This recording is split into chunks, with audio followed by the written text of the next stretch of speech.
Guys আজকের দিনটা শুরু হয়েছিল নর্মাল ডে হিসাবে, কিন্তু এতটা স্পেশাল ডে হবে ভাবতেই পারিনি। হ্যালো গাইস, আমি সাকিব। সকাল 12টায় ঘুম ভাঙলো পোস্ট অফিসের ফোনে। তারপর আমার হাতে চলে এলো পাসপোর্ট, আর এটা নিয়ে একটা কবিতা হয়ে যাক। পোস্ট অফিসের এক কলেই ঘুম ভাঙলো আজ, হাতে এলো পাসপোর্ট, স্বপ্ন পেলো নতুন সাজ।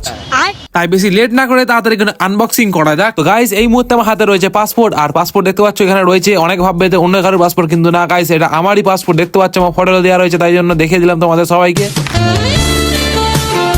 আর এদিকে আমার ইউটিউবের চ্যানেলে 3000 সাবস্ক্রাইবার কমপ্লিট হওয়ার কথা ছিল, কিন্তু মাত্র 17টার জন্য আটকে পড়ে আছে। তাই ওখান থেকে আমরা বেরিয়ে গেলাম বেহালার দিকে। আজ একটু কাজ ছিল, তাই বেহালার দিকে আমি আর পাপা যাচ্ছিলাম, কিন্তু রাস্তার যে অবস্থা ছিল গাইস, मैं गाली नहीं दे सकता। नहीं गाली नहीं देना।